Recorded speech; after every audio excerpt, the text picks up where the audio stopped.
Hello दोस्तों, स्वागत है आपका स्पार्क कोचिंग सेंटर में। तो गाइस, आज की वीडियो में हम पढ़ने वाले हैं क्लास 12 की पॉलिटिकल साइंस, जिसका चैप्टर नंबर है आपका 5 और चैप्टर का नाम है समकालीन विश्व में सुरक्षा। तो इससे पहले हमने इसका पार्ट 1, पार्ट 2 और ये आपका पार्ट 3 है, ठीक है। और ये मेरा फोन नंबर है 8178988103। अगर आपको पीडीएफ रिलेटेड या फिर कुछ अदर इश्यूज आ रहे हो स्टडी रिलेटेड, तो आप इस नंबर पे कॉल या व्हाट्सअप कर सकते हैं। तो गाइस, ये जो सेशन है 2026 से 27 है और ये आपकी बुक फर्स्ट है। बुक सेकंड भी बहुत जल्दी आपको करवा दी जाएगी। तो जैसे आपको यहाँ पर पॉलिटिकल साइंस करवाई जा रही है, ठीक उसी प्रकार आपको जियोग्राफी, हिस्ट्री, हिंदी, इंग्लिश और आपको फिजिकल एजुकेशन भी करवाया जाएगा। तो सभी चीजें बहुत बेहतरीन तरीके से आपको यहाँ पर सिखाई जाएंगी। अगर आप चैनल पर न्यू है तो चैनल को सब्सक्राइब जरूर कर लें। और आपको यहाँ पर फ्री में स्पोकन इंग्लिश डे 60 कोर्स भी करवाया जाएगा, तो आप इजिली कहीं ना कहीं अपनी इंग्लिश को भी इंप्रूव कर सकते हैं। तो आइए स्टार्ट करते हैं आज की वीडियो।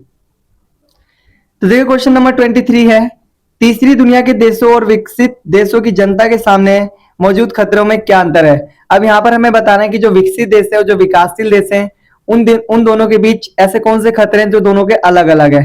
जैसे जैसे कह सकते हैं, जो विकसित देश में खतरे हैं वो विकासशील देश के लिए उतने खतरनाक नहीं है जितने की विकसित देशों के लिए। तो ऐसा क्यों? क्योंकि कहीं ना कहीं कुछ देश इसमें अमीर है और कुछ देश गरीब है, यानी कि जो विकासशील है वो गरीब देश है और जो विकसित देश है वो अमीर है। तो आइए देखते हैं। आंसर दिखा रखा है, तीसरी दुनिया यानी विकासशील देशों और विकसित देशों की जनता के सामने सुरक्षा संबंधी खतरे अलग अलग प्रकार के होते हैं। मतलब दोनों के जो खतरे होते हैं उनमें डिफरेंस होता है, वो अलग अलग होते हैं। तो देखिए, बता रखा है यहाँ पर तीसरी दुनिया के देश, ठीक है। यहाँ पर जो हम खतरे पढ़ेंगे इसमें वो पढ़ेंगे तीसरी दुनिया यानी विकासशील, और यहाँ पर हम पढ़ेंगे विकसित देशों के खतरे, ठीक है। अब देखिए, हम पढ़ेंगे यहाँ पर जो तीसरी दुनिया के देश के खतरे हैं। तो दिखा रखा है पहला पॉइंट, गरीबी, भूखमरी और बेरोजगारी बड़ी समस्या है। मतलब जो विकासशील देश हैं उसमें क्या है, बहुत ज्यादा गरीबी है, बहुत ज्यादा भूखमरी है और कहीं ना कहीं बेरोजगारी भी एक बड़ी समस्या के रूप में देखा जाता है तीसरी दुनिया के देशों में। लेकिन यहाँ पर हम बात करें जो विकसित देश हैं उनमें आतंकवाद और साइबर प्रमुख खतरे हैं। मतलब यहाँ पर यहाँ पर गरीबी भूखमरी का कोई मैटर नहीं है, लेकिन यहाँ पर एक चीज मैटर है, क्या? आतंकवाद और साइबर प्रमुख, ठीक है। मतलब साइबर क्राइम होते हैं ना, वो सारे यहाँ पर प्रमुख है, ठीक है। नेक्स्ट है आपका सेकंड, जातीय एवं धार्मिक संघर्ष अधिक होते हैं। मतलब जो विकासशील देश हैं उनमें क्या होता है, जातीय संघर्ष होता रहता है और धार्मिक संघर्ष भी होता रहता है, ठीक है। इनमें देखो दिखा रखा है विकसित देशों में पर्यावरण प्रदूषण और जलवायु परिवर्तन की चिंता अधिक है। मतलब यहाँ पर ऐसा नहीं कि जातीय संघर्ष वगैरह हो रहा है, यहाँ पर समस्या क्या है कि पर्यावरण प्रदूषण बढ़ रहा है और जलवायु परिवर्तन कहीं ना कहीं जिसके कारण हो रहा है, ठीक है। नेक्स्ट है आपका तीसरा, गृह युद्ध, राजनीतिक अस्थिरता और उग्रवाद का खतरा रहता है। मतलब जो आपका तीसरी दुनिया के देश हैं, जो विकासशील देश है, उनमें क्या होता है कि गृह युद्ध का खतरा रहता है, कहीं ना कहीं राजनीतिक अस्थिरता का खतरा होता है, उग्रवाद का खतरा होता है। लेकिन यहाँ पर क्या है, जो विकसित देश है उनमें है परमाणु हथियारों और अंतरराष्ट्रीय आतंकवाद से सुरक्षा की चुनौती रहती है, कुछ चुनौती रहती है। तो यहाँ पर देखो, यहाँ पर ऐसा नहीं कि यहाँ पर गृह युद्ध वगैरह हुआ, क्योंकि यहाँ के ऑलरेडी जो पीपल होते हैं वो समझदार होते हैं, तो यहाँ पर लड़ाई बहुत कम होती है, ठीक है। तो यहाँ पर बता रखा है, यहाँ पर मुख्य समस्या क्या है, परमाणु हथियार और अंतरराष्ट्रीय आतंकवाद। मतलब ये दोनों यहाँ के सुरक्षा के महत्वपूर्ण क्या है, कारक है, ठीक है। नेक्स्ट है आपका क्वेश्चन, नेक्स्ट पॉइंट है आपका फोर्थ, शिक्षा, स्वास्थ्य और खाद्य सुरक्षा की कमी होती है। मतलब देखो, जो विकासशील देश होते हैं उनमें क्या होता है, शिक्षा की कमी होती है, स्वास्थ्य की कमी होती है, खाद्य सुरक्षा की कमी होती है। मतलब वहां पर खाने को भी सुरक्षित नहीं रखा जा सकता, ठीक है। ऐसी सिचुएशन होती है। लेकिन यहाँ पर क्या होता है भाई, विकसित में ऊर्जा सुरक्षा, साइबर सुरक्षा और आर्थिक सुरक्षा महत्वपूर्ण है। यहाँ पर क्या होता है कि ऊर्जा की सुरक्षा दी जाती है, साइबर सुरक्षा दी जाती है और कहीं ना कहीं आपको आर्थिक सुरक्षा भी दी जाती है। मतलब ये महत्वपूर्ण समस्याएं हैं, ठीक है। ये कहीं ना कहीं यहाँ पर क्या है, प्रमुख है। आगे दिखा रखा है पांचवा, प्राकृतिक आपदाओं से निपटने के संसाधन सीमित होते हैं। मतलब जो विकासशील देशों में क्या होता है कि जो प्राकृतिक आपदाएं होते हैं उनसे निपटने के लिए जो संसाधन चाहिए होते हैं वो यहाँ पर बहुत कम होते हैं, सीमित होते हैं, ठीक है। लेकिन यहाँ पर देखो, वृद्ध होती जनसंख्या और नई महामारियों की चुनौती भी रहती है। मतलब देखो, जो विकसित देश है उनमें क्या दिक्कतें होती है, उनमें कि जनसंख्या बहुत तेजी से बढ़ रही है और नई महामारियां, जैसे अभी कोरोना वायरस आया था, तो इस तरीके की ये समस्या से क्या करते हैं, ये डरते हैं, ठीक है।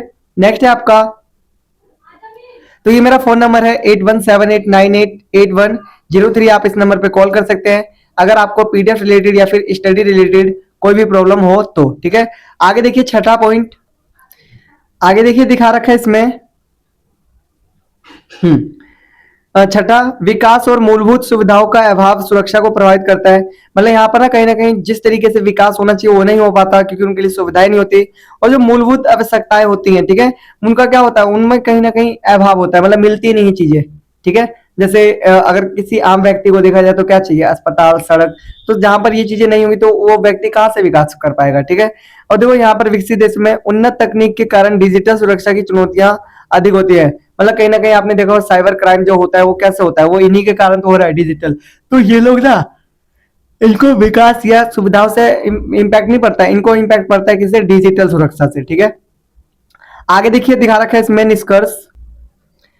तो देखिए दिखा रखा है यहाँ पर निष्कर्ष। निष्कर्ष का मतलब होता है, निष्कर्ष है यहाँ पर, तीसरी दुनिया के देशों में गरीबी, राजनीतिक अस्थिरता और विकास की कमी मुख्य सुरक्षा चुनौतियां हैं।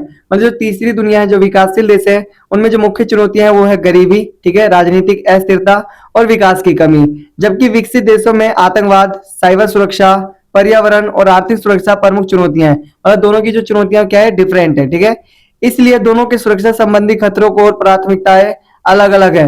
मतलब कहीं ना कहीं देखो इनके सुरक्षा संबंधी जो खतरे हैं वो भी अलग है, और कहीं ना कहीं प्राथमिकताएं जो है वो भी दोनों की अलग अलग है। ऐसा क्यों, क्योंकि एक विकसित है और एक विकासशील है। ठीक है, समझ में आ गया। चलिए नेक्स्ट दिखा रखा है 24th, अंतरराष्ट्रीय स्तर पर बढ़ते आतंकवाद के पीछे क्या कारण है।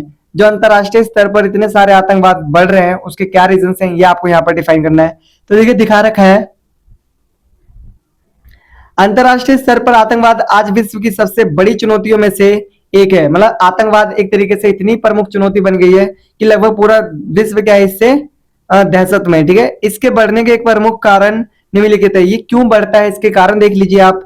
धार्मिक कट्टरता और उग्रवाद, मतलब जहां पर धार्मिक कट्टरता देखी जाएगी और जहां पर उग्रवाद होगा वहां पर ये जो आतंकवाद है वो बढ़ावा मिलेगा। ठीक है, तो देखिए बता रखा है, कुछ संगठन धर्म के नाम पर हिंसा और आतंक फैलाते हैं। मतलब कुछ लोग क्या करते हैं, कुछ संगठन हो गए, धर्म के नाम पर क्या फैलाते हैं, आतंक फैलाते हैं। ठीक है, तो ऐसे भी हैं जो कहीं ना कहीं गैर कानूनी तरीके से कहीं ना कहीं जो आतंकवाद है उसको फैलाने में मदद करते हैं। ये मेरा फोन नंबर है 8178988103। आप इस पे कॉल कर सकते हैं या व्हाट्सअप कर सकते हैं अगर आपको कुछ भी पीडीएफ रिलेटेड या फिर कुछ अदर इश्यूज आ रहे हो तो। ठीक है, नेक्स्ट आपका दूसरा, राजनीतिक अस्थिरता। कई देशों में गृह युद्ध, तानाशाही और कमजोर शासन आतंकवाद को बढ़ावा देता है। मतलब कई देशों में क्या होता है कि जो पार्टीज होती हैं, जो सरकार होती है, वो इनके दबदबे में आ जाती हैं। क्या होता है कि गृह युद्ध के कारण, तानाशाही के कारण या फिर कमजोर शासन आतंकवाद को बढ़ावा देते हैं। ठीक है, तो कहीं का भी शासन होना चाहिए, बहुत मजबूत होना चाहिए, अच्छा होना चाहिए। ठीक है, ताकि आतंकवाद को बढ़ावा न मिल सके। नेक्स्ट आपका तीसरा, गरीबी और बेरोजगारी। ठीक है, आर्थिक समस्याओं के कारण कुछ युवा आतंकवादी संगठनों के प्रभाव में आ जाते हैं। अब देखो जब बेरोजगारी बढ़ेगी तो लोगों पे काम बचेगा नहीं। ठीक है, और काम नहीं बचेगा तो उनको जो भी मिल रहा हो वो करने के लिए तैयार रहेंगे। जैसे 1000 रुपए मिलेंगे पत्थर फेंकने के कश्मीर में, तो बिल्कुल फेंकेगा, क्योंकि रोजगार नहीं है। ठीक है, तो ये भी एक कहीं ना कहीं मुख्य समस्या है। आगे है आधुनिक तकनीक और इंटरनेट का दुरुपयोग। सोशल मीडिया और इंटरनेट के माध्यम से आतंकवादी प्रचार, भर्ती और धन जुटाने का काम करते हैं। मतलब कहीं ना कहीं जो तकनीकी आधुनिक तकनीक है, मतलब टेक्नोलॉजी है, उसका क्या आतंकवादी प्रयोग करते हैं, और कहीं ना कहीं उससे वो बहुत सारे ऐसे कार्य को अंजाम देते हैं जो कहीं ना कहीं उनके लिए फायदेमंद होता है। ठीक है, नेक्स्ट दिखा रखा है पांचवा पॉइंट, सीमा पर आतंकवाद।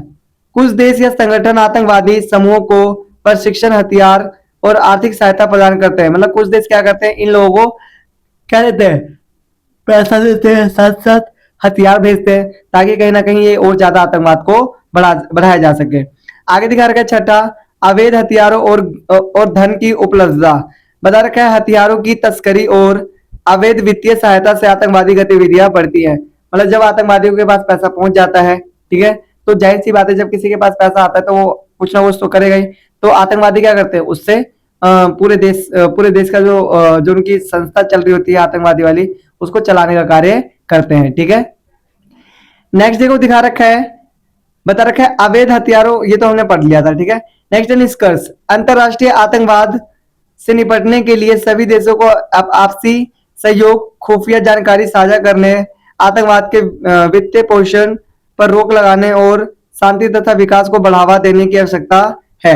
मतलब देखो कहीं ना कहीं अगर हम आतंकवाद को रोकना चाहते हैं अंतरराष्ट्रीय स्तर पर, तो हमें क्या करना पड़ेगा, सहयोग करना पड़ेगा पहले तो एक दूसरे का, ठीक है। फिर उनपे खुफिया एजेंसी लगानी पड़ेगी, फिर आतंकवाद के वित्त पोषण मतलब कि जहां से उनको पैसा मिल रहा है वो रोका जाएगा, ठीक है। और रोका जाएगा, ठीक है, तथा विकास को बढ़ावा देने की आवश्यकता, मतलब कहीं ना कहीं हम क्या किसको बढ़ावा देंगे, विकास को बढ़ावा देने की हम कोशिश करेंगे, ठीक है। तो ये हमारा एक और क्वेश्चन कंप्लीट हो गया। अब हम देखते हैं नेक्स्ट क्वेश्चन। क्वेश्चन नंबर 25 है, बाहरी खतरों से सुरक्षा के परंपरागत विचार के चार घटक क्या हैं, प्रत्येक का एक उदाहरण दीजिए। अब देखिए यहां पर बता रखा है कि जो सुरक्षा के परंपरागत विचार हैं उनके कोई चार घटक आपको यहाँ पर बताने हैं, ठीक है। तो देखिए पहला दिखा रखा है निरोध, ठीक है, पहला दिखा रखा है निरोध, दूसरा रक्षा, तीसरा शक्ति संतुलन और चौथा गठबंधन। तो गाइस आपको क्या करना है कि इन चारों क्वेश्चंस को खुद ही प्रिपेयर करना है, ठीक है, आंसर इसको खुद ही लिखना है, ताकि कहीं ना कहीं आप ये आपको एक तरीके से ऐसा फील हो कि आप ट्यूशन पढ़ रहे हैं, क्योंकि हम भी बच्चे को ऐसे ही काम देते हैं ताकि वो घर से करके लेकर आए, ठीक है। नेक्स्ट क्वेश्चन देखते हैं। क्वेश्चन नंबर नेक्स्ट है 26। सुरक्षा की अपारंपरिक अवधारणा से क्या अभिप्राय है, मानवता की सुरक्षा संबंधी संकीर्ण तथा व्यापक अर्थों में अंतर स्पष्ट कीजिए। अब देखो यहाँ पर पूरा डिटेल आपको इसको बताना है, ठीक है, 6 मार्क्स का क्वेश्चन पेपर में आ सकता है, ठीक है। तो आपका ये होमवर्क है, आप मुझे व्हाट्सअप करेंगे तो मैं बिल्कुल आपको व्हाट्सएप पे रिप्लाई करूंगा, या फिर आप क्या नाम है यूट्यूब पे ही मैसेज करेंगे तो मैं वहां पर भी आपको रिप्लाई जरूर दूंगा, ठीक है।